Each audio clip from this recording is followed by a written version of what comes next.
ሰላም ጤና ይስጥልኝ የተወደዳችሁ ተመልካቾቻችን እንደምን ሰምታችኋል? ሳምንታዊ ወታደራዊ ዜናዎቻችንን ይዘን ቀርበናል። ከዜናዎቹ ጋር ምክትል መቶ አለቃ ሜሮን ጌታነህ ነኝ። አብራችሁን ቆዩ።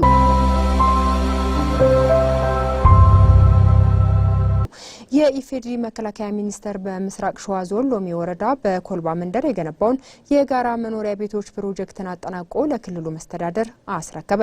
ፕሮጀክቱ እንደ ሀገር እየተተገበረ የሚገኘው የገጠር ኮሪደር ልማትን ታሳቢ ያደረገ ሲሆን የጋራ መኖሪያ ቤቱ ለ16 አባወራዎች መኖሪያ የሚሆንና የተሟላ አገልግሎት የሚሰጥ ነው።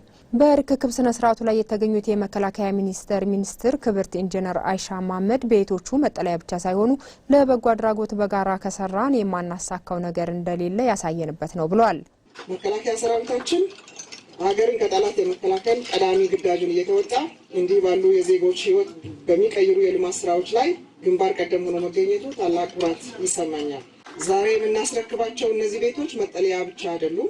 ይልቁንም የመንግስታችንን የርህራሄ ልብ፣ የህዝባችንን የመረዳዳት ባህልና በጋራ ከቆምን የማንፈታው የማህበራዊ ችግር እንደሌለ የሚያሳዩ የድላችን ምልክቶች ናቸው ብለን እናምናለን።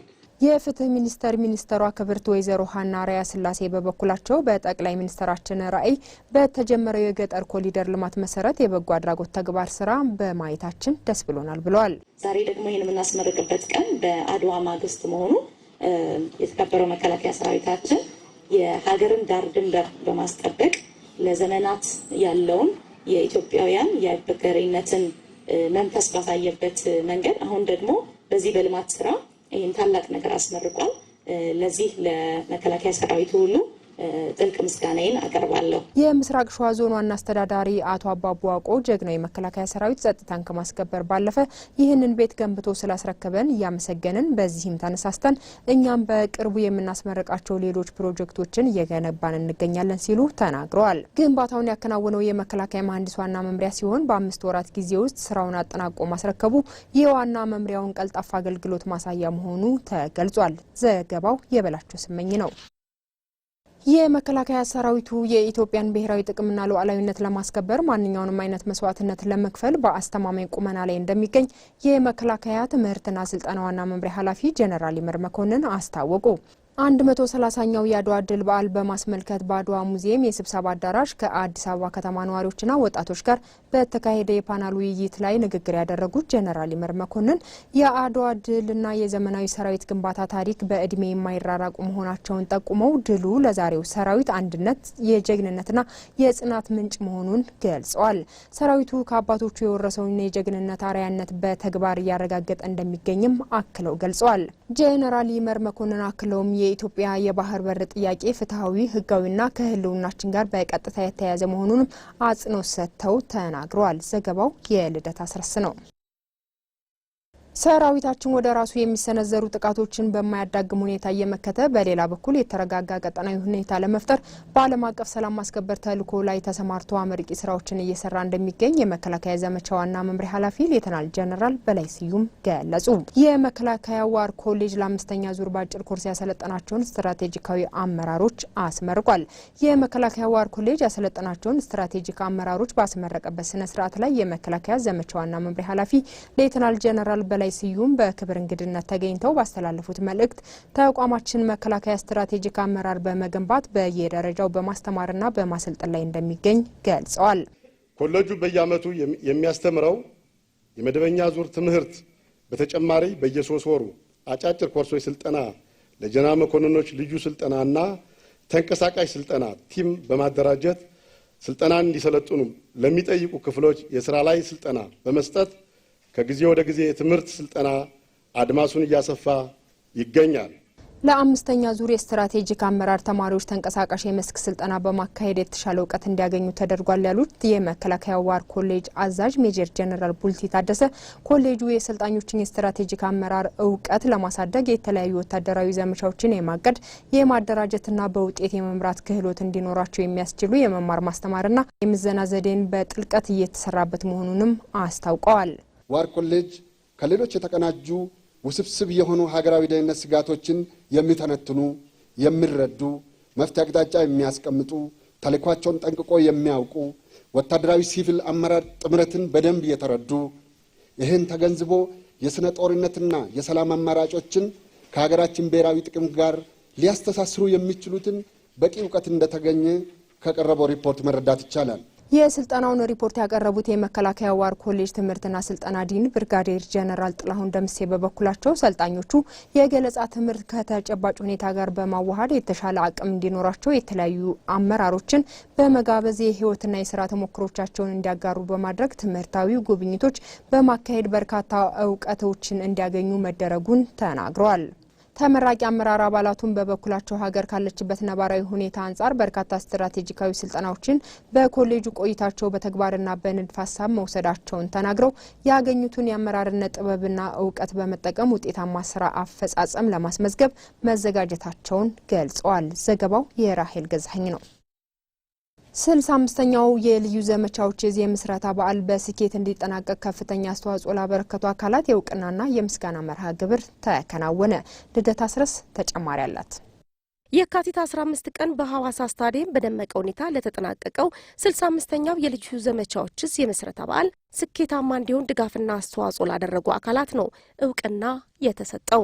በዕለቱ የክብር እንግዶችን ጨምሮ የተለያዩ ጥሪ የተደረገላቸው እንግዶች የተገኙ ሲሆን በዓሉ ተጀምሮ እስኪጠናቀቅ ድረስ በቁሳቁስ በሀሳብና በዝግጅት ረገድ ጉልህ ሚና ለተጫወቱ የእዙ አመራርና አባላት ለተቋሙ ልዩ ልዩ ክፍሎችና ለሚዲያ ተቋማት የምስክር ወረቀት ተሰጥቷቸዋል።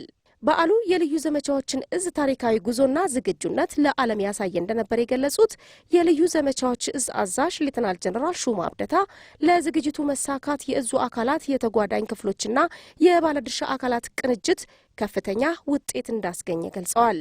በተለይም የእዙን ገጽታ ለመገንባትና ታሪኩን አግልቶ ለሕዝብ ለማሳየት የሚዲያ አካላት ላደረጉት አስተዋጽኦ ከፍተኛ ምስጋናቸውን አቅርበዋል። በዕለቱም የመቆያ ጊዜያቸውን ለሸፈኑ አመራርና አባላት የማዕረግ ማልበስ ስነ ስርዓት የተከናወነ ሲሆን የማዕረግ እድገት ጊዜና ወቅትን ተጠብቆ የሚሰጥ ሳይሆን ለተሰለፍንበት ዓላማ ሰርተንና ደክመን የምናገኘው መሆኑን መገንዘብ ይገባል በማለትም አዛዡ አሳስበዋል። አዛዡ አክለውም የዛሬ ተሿሚዎች በቀጣይ የሚሰጣቸውን ሀገራዊ ኃላፊነት በብቃት መወጣት የሚያስችል ድርብ ኃላፊነት እንደተጣለባቸው መረዳት ይኖርባቸዋል ብለዋል። 6ኛ እዝ ሰሞኑን በኦሮሚያ ዞን ደራ ወረዳ በአሸባሪዎችና ጽንፈኞች ፕሮፓጋንዳ ተታለው ወደ ጫካ ገብተው የነበሩ ከ900 በላይ በሰላማዊ መንገድ ለተመለሱ ታጣቂዎች የተሃድሶ ስልጠና በመስጠት አስመረቀ። በምረቃ ስነ ስርዓቱ ላይ የተገኙት የ6ኛ እዝ አዛዥ ሜጀር ጀነራል ብርሃኑ ጥላሁን የጥላቻ ግንብ ተሰብሮ በአብሮነትና በአንድነት በመቆም ሀገርንና ሕዝብን ለማገልገል በመብቃታችሁና ስልጠናውን በስኬት በማጠናቀቃችሁ እንኳን ደስ አላችሁ ካሉ በኋላ ለሰላም እጅ መዘርጋት ሆነ በቁርጠኝነት መስራት አንዱ የስልጣኔ መገለጫና አስተዋይነት ነው ብለዋል። ሜጀር ጄኔራል ብርሃኑ ጥላሁን አክለውም የሰላም ጥሪውን ተቀብለው ለገቡ ታጣቂዎች ከተደረገላቸው የተሃድሶ ስልጠና በተጨማሪ ተደራጅተው አካባቢያቸውን እንዲጠብቁና እንዲያለሙ አስፈላጊውን ትብብርና ድጋፍ እንደሚደረግላቸውም አረጋግጠዋል። የደራ ወረዳ ዋና አስተዳዳሪ አቶ መስፍን ታዬ በበኩላቸው የሰላም ጥሪውን ተቀብለው የገቡ ታጣቂዎች የተሰጣቸውን የተሃድሶ ስልጠና በተነሳሽነትና በቁርጠኝነት ወስደው ህዝባቸውን ለማገልገል መወሰናቸው የሚደነቅና የሚበረታታ ተግባር ነው ብለዋል። የሃይማኖት አባቶችና የሀገር ሽማግሌዎች ተናገሩት ከእጃችን የወጣውን ሰላም መልሰን በማግኘታችን ከፍተኛ ደስታ ተሰምቶናል በማለት ለ6ኛ እዝ አመራርና አባላት ምስጋናቸውን በማቅረብ ከወረዳው አስተዳደር ጋር በመሆን ለእዙ አዛዥ ሜጀር ጄኔራል ብርሃኑ ጥላሁን ስጦታ አበርክተዋል። የሰላም ጥሪውን የተቀበሉ ታጣቂዎች በበኩላቸው ኢትዮጵያ ብሔራዊ ጥቅሟን ለማስከበር ሁለንተናዊ ጥረት እያደረገች በምትገኝበት ወሳኝ ወቅት አብሮ አለመቆምና ለባዕዳ ማበር ከባዳነትም ያለፈ ከኢትዮጵያዊነት አስተሳሰብን ፈጽሞ ያፈነገጠ ታሪክም ጭምር ይቅር የማይለው አሳፋሪና አስነዋሪ ተግባር እንደሆነ ተናግረው የበደሉትን ሕዝብ ለመካስ መዘጋጀታቸውን ገልጸዋል። በተያያዘ ዜና የ6ኛ እዝ ኮር በተሰማራበት የግዳጅ ቀጠና ያሰለጠናቸውን የሚኒሻ ኃይል አስመረቀ። በምረቃ ስነ ስርዓቱ ላይ በክብር እንግድነት ተገኝተው የስራ መመሪያ ንግግር ያደረጉት የ6ኛ እዝ ምክትል አዛዥ ለኦፕሬሽናል ሜጀር ጀነራል ነገሬ ቶሊና የተሰጣችሁን ወታደራዊ ስልጠና በብቃት በማጠናቀቅ ለምረቃ የበቃችሁ ሰልጣኝ የፓራ ኮማንዶ ሚኒሻ አባላት እንኳን ደስ አላችሁ ካሉ በኋላ የተሰጣችሁን ስልጠና ወደ ተግባር በመቀየርና የተሸከማችሁትን ህዝባዊ አደራ በታማኝነትና ታታሪነት በማገልገል የህግ የበላይነትን የማስፈን ተልዕኮ መወጣት ይጠበቅባቸዋል ብለዋል። የምስራቅ ጎጃም ዞን አስተዳዳሪ አቶ ኑሩልኝ ብርሃኑ ተመራቂዎቹ እንደ አድዋ ጀግኖች የክልሉን ሰላም ለማጽናት በአንድነትና በጀግንነት መንፈስ መንቀሳቀስ እንደሚኖርባቸውም አስገንዝበዋል። በስልጠናው ያገኙትን ትልቅ አቅም ተጠቅመው የአካባቢውን ሰላም ለመጠበቅ በቁርጠኝነት እንደሚሰሩ ስልጠናውን የተከታተሉ የሚኒሻ አባላት መናገራቸውን የዘገበው ደባልቅ ያቤ ነው። የመከላከያ ሎጂስቲክስ ኮሌጅ ለወራት ያሰለጠናቸውን 29ኛ ዙር አጭር ኮርስ የሎጂስቲክስ አመራሮች አስመረቀ።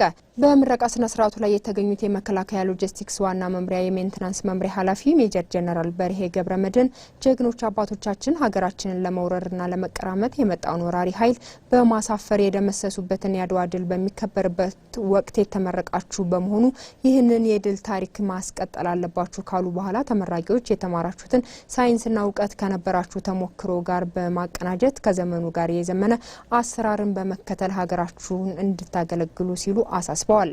የስልጠና ሪፖርት ያቀረቡት የመከላከያ ሎጂስቲክስ ኮሌጅ አዛዥ ኮሎኔል መኮንን አድማሱ የሰራዊታችን የግዳጅ አፈጻጸምና ውጊያን በድል የመጨረስ ብቃት ከፍ ለማድረግ ታሳቢ ያደረገ ሳይንሳዊ በሆነ ዘዴ የሰው ኃይሉንና ንብረቱን ማስተዳደርና መምራት የሚያስችል አቅም የሚፈጥር ስልጠና እንደወሰዱ ተናግረዋል።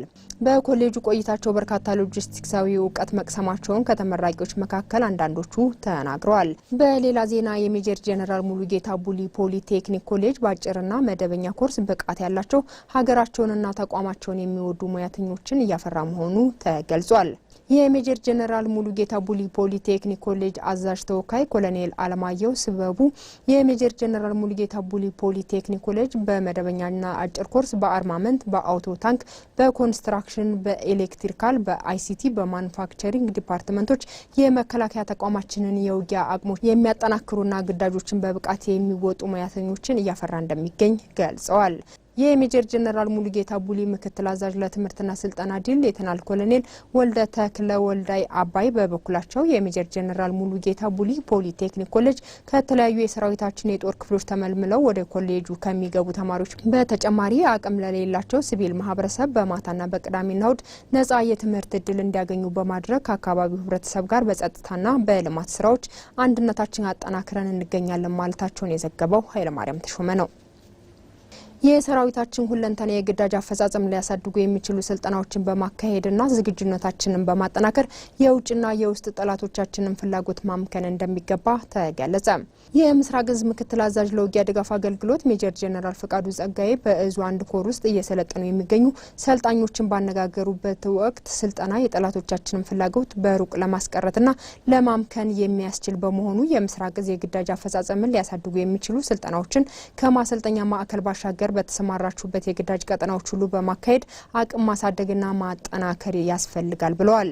የምስራቅ እዝ የአንድ ኮር አዛዥ ብርጋዴር ጀነራል ፈይሳ አየለ በበኩላቸው የቀደምት አባቶቻችን ታሪክ አስቀጥሎ ለመሄድ ተከታታይነት ባለውና ያልተቋረጠ ስልጠና በማካሄድ በየትኛውም አካባቢ ሊሰጥ የሚችል አገራዊ ተልዕኮን በብቃት መፈጸም የሚያስችል ቁመና መገንባት ይገባል ሲሉ ተናግረዋል።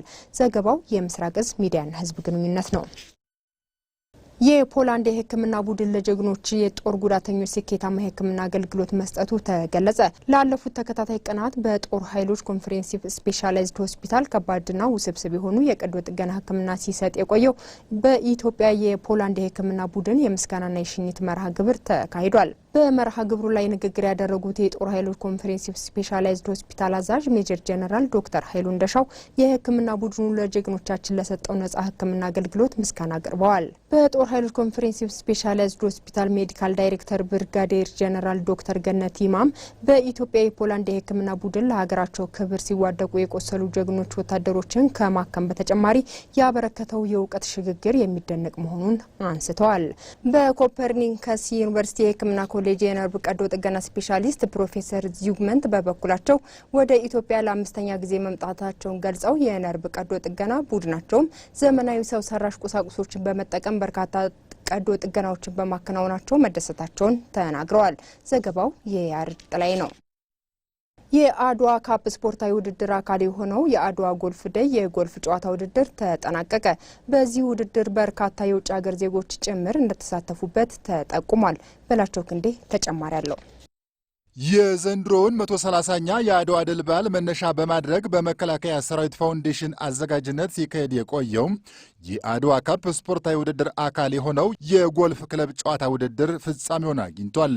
ጨዋታው የተካሄደው በመከላከያ ሰራዊት ፋውንዴሽን የጎልፍ ክለብ ቅጥር ግቢ ውስጥ በሚገኘውና በሀገራችን ብቸኛ በሆነው የጎልፍ ክለብ መጫወቻ ሜዳ ነው። በዚህ ውድድር የቀድሞና የአሁን ከፍተኛ የመንግስት የሥራ ኃላፊዎች፣ በጡረታና በሥራ ላይ ያሉ ጀኔራል መኮንኖችና የተለያዩ ሀገራት የውጭ ዜጎች ተሳትፈዋል።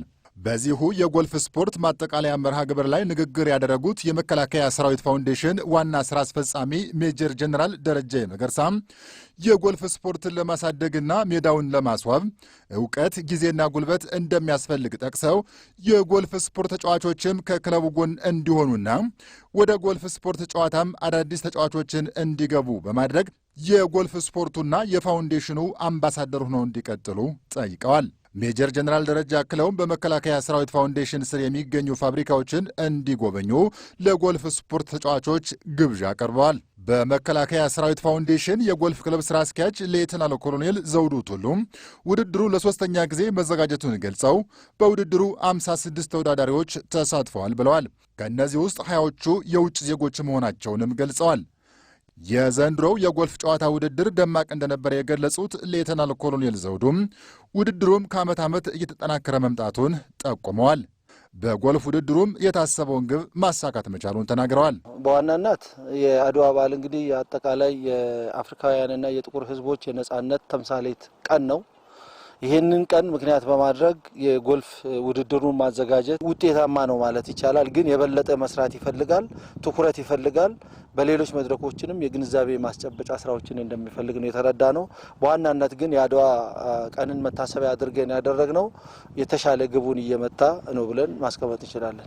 የኢትዮጵያ ጎልፍ ስፖርት አሶሲዬሽን ፕሬዝዳንት አቶ ተሾመ ሞሲሳም የመላው ዓለም የጥቁር ሕዝቦች የነጻነት በዓል የሆነውን የአድዋ ድል በዓል በጎልፍ ስፖርት ውድድር ማክበራችን ስፖርቱን በመላው ኢትዮጵያውያን ዘንድ ለማስተዋወቅ ያግዛል ብለዋል። በጎልፍ ስፖርት መስክ ከመከላከያ ሰራዊት ፋውንዴሽን ጋር ተቀራርበን እየሰራን ያሉት ፕሬዝዳንቱ እንደ ሀገር የጎልፍ ስፖርትን ለማሳደግ ጥረት እየተደረገ መሆኑንም አስገንዝበዋል።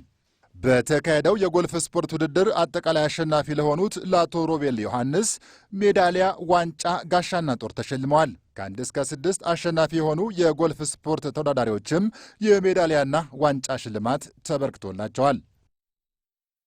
በዓለም ሚሊተሪ ዓለም አቋራጭ ውድድር ውጤታማ ለሆነው የመቻል አትሌቲክስ ቡድን አቀባበል ተደረገ። አትሌቲክስ ቡድኑ በግሪክ ትሪላካ ከተማ በተካሄደው 60ኛው የዓለም ሚሊተሪ አገር አቋራጭ ለመጀመሪያ ጊዜ በተሳተፈበት ሁኔታ ውጤታማ በመሆን ተመልሷል። በዚህ የመቻል አትሌቲክስ ቡድን አቀባበል ስነ ስርዓት ላይ የተገኙት የመቻል ስፖርት ቦርድ ሰብሳቢ ዶክተር ሰይፉ ጌታሁን በተለያዩ ዓለም አቀፍ ውድድሮች ላይ በመሳተፍና ውጤታማ በመሆን መቻል ዓለም አቀፍ ስፖርተኞችን ያፈራ መሆኑንና በዓለም የስፖርት ካውንስል እውቅና የሚሰጠው ዓለም አቀፍ እንዲሆን እየተሰራ መሆኑን ተናግረዋል። የአትሌቲክስ ቡድኑን ይዘው ወደ ግሪክ ያቀኑት የመከላከያ መቻል ስፖርት ስራ አስፈጻሚ ብርጋዴር ጀነራል ኑሩ ሙዘይን በበኩላቸው በነበረው የውድድር ሂደት የነበረው ተቀባይነትና ውጤታማነት የሚበረታታ መሆኑን ጠቁመው ለዚህም ለተቋሙ የስፖርት ቡድን እውቅና መሰጠቱን ገልጸዋል። በውድድሩ ላይ ከስፖርቱ በተጨማሪ የኢትዮጵያ መከላከያ ሰራዊት ለሰላም መረጋገጥ ያለው ቁርጠኝነት ታሪክ መወሳቱም ጠቅሰዋል። አጠቃላይ የተገኘው ውጤት የሁሉም የሰራዊት አባል መሆኑን የጠቀሱት የአትሌቲክስ ቡድኑ አሰልጣኝና ተወዳዳሪዎች ለተደረገላቸው አቀባበል አመስግነው የመቻልን የወደፊት ከፍታ ለማስቀጠል እንደሚተጉም ተናግረዋል። የካራማራ ድል ኢትዮጵያውያን በውስጥ ችግሮች ውስጥ ቢሆኑም በሀገር ሉዓላዊነት ላይ ለሚመጣ ማንኛውንም አይነት ጥቃት በጋራ እንደሚመክቱ ለዓለም ያስመሰከሩበት ታላቅ ታሪካዊ ዕለት መሆኑ ተገለጸ። 48ኛው የካራማራ የድል በዓልም በድምቀት ተከብሯል። ዘገባው የልደት አስረስና የራሄል ገዛኸኝ ነው። ልደት አስረስ ታሪክ ራሱን ይደግማል ይባል የለ ዛሬም እንደ ትናንቱ የኢትዮጵያ የቁርጥ ቀን ልጆች በአንድነት ቆመው የሀገራቸውን ሉዓላዊነት ያስከበሩበትን ያ ታላቅ ዕለት የካራማራ የድል በዓል ለ48ኛ ጊዜ የፓናል ውይይትን ጨምሮ በተለያዩ ኩነቶች በድምቀት ተከብሮ ውሏል።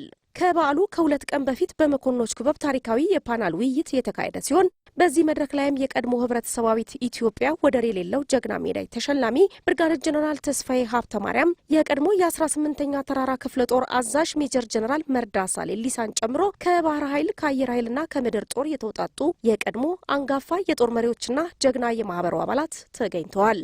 ዋናው በዓልም የካቲት 26 ቀን 2018 ዓ.ም በደመቀ ሁኔታ በልዩ ልዩ ኩነቶች የተከበረ ሲሆን ካራማራ ኢትዮጵያውያን በውስጥ ችግሮች ቢወጠሩም በሀገር ሉዓላዊነት የሚመጣ ማንኛውንም አይነት ጥቃት በጋራ እንደሚመክቱ ለዓለም ያስመሰከሩበት የጽናት ተምሳሌት መሆኑ ተገልጿል። በካራማራ ያገኘነውን ድል በቀይ ባህራችን ይደገማል በሚል መሪ ሀሳብ በተከበረው በዚህ ባህል ላይ የቀድሞ የመከላከያ ሚኒስትር ሌተናንት ጀነራል አዲስ ተድላን ጨምሮ የቀድሞ ሰራዊት ጀነራል መኮንኖች፣ የሰራዊቱ አመራርና አባላት እንዲሁም የኩባ አምባሳደርና ጥሪ የተደረገላቸው እንግዶች ታድመዋል። በክብር እንግድነት የተገኙት ሌተናንት ጀነራል አዲስ ተድላ ከጎናችን ለቆሙ ለኩባ፣ ለሶቪየት ህብረትና ለየመን መንግስታት ላበረከቱት አስተዋጽኦና መስዋዕትነት ታሪክ ለዘላለም ሲያስታውሳቸው እንደሚኖር ገልጸዋል። በዕለቱም የኩባ አምባሳደር ሚስ ቪልማ የካራማራ የድል በዓል በኢትዮጵያና በኩባ መካከል ያለውን ወዳጅነት ይበልጥ ማጥበቁን ተናግረዋል። በሺዎች የሚቆጠሩ ኢትዮጵያውያን ህጻናት በኩባ ምድር ተምረውና ሰልጥነው ለሀገራቸው እንዲበቁ ያደረገው ያ ታሪካዊ ግንኙነት ዛሬም ከትውልድ ትውልድ እየተሸጋገረ ይገኛል ብለዋል። በተለይም የፊደል ካስትሮን 100ኛ ዓመት ልደት እያከበርን ባለንበት በዚህ ወቅት የካራማራን 48ኛ ዓመት ማክበራችን ልዩ ትርጉም ይሰጠዋል ብለዋል። የአባቶቹ ልጅ የሆነው የአሁኑ ትውልድም ልክ እንደ ቀደምቶቹ የሀገሩን ጥቅም ለማስከበር ዝግጁ መሆን እንዳለበትም የበዓሉ ተሳታፊዎች የቀድሞ ጦር አባላት ገልጸዋል። በመጨረሻም በዓሉ በድል ሐውልቱ ስር የአበባ ጉንጉን በማኖር ስነ ስርዓቱ ተጠናቋል። በሁርሶ ኮንቲንጀንት ማሰልጠኛ ትምህርት ቤት ወደ ደቡብ ሱዳን ዩናሚስ ተልኮ ለሚሰማሩ ሰላም አስከባሪ ኃይሎች ስልጠና ተጀመረ። ማሰልጠኛ ትምህርት ቤቱ ለተከታታይ 20 ዙር የተባበሩ መንግስታት የሰላም ማስከበር ተልኮ ኃይሎችን በማሰልጠን ያሰማራ ማሰልጠኛ መሆኑ ተገልጿል። የስልጠና መርሃ ግብሩን ያስጀመሩት የሁርሶ ኮንቲንጀንት ማሰልጠኛ ትምህርት ቤት ምክትል አዛዥ የስልጠና ኃላፊ ሌተናል ኮሎኔል ገነነው ቶላ ከ1951 ዓ.ም ጀምሮ ኢትዮጵያ ለዓለም አቀፍ የሰላም ማስከበር ተልኮዎች ታሪካዊ ሚናዋን እያጠናከረች በተከታታይ ውጤታማ ተሳትፎ ያደረገች ያለች ብቸኛ ሀገር መሆኗን ገልጿል። በዚህ ስልጠና ከስልጣኞች የሚጠበቀው በስነ ምግባር በመታነጽ የሀገርንና የተቋምን ክብር የሚጠብቅ ምርጥ የሰላም አስከባሪ ኃይል ሆኖ የሚሰጥን ተልዕኮ የሚያሳካ እንዲሆን በስልጠና ሂደቱ እንደሚሰራ ኃላፊው ገልጿል ሲል የዘገበው ተስፋ ያደርጋል ነው። ተመልካቾቻችን ወታደራዊ ዜናዎቻችን እስካሁኑን ይመስል ነበር። ከቀሪ የመከላከያ ሰራዊት የቴሌቪዥን ዝግጅቶች ጋር ጥሩ ጊዜ ይውላችሁ።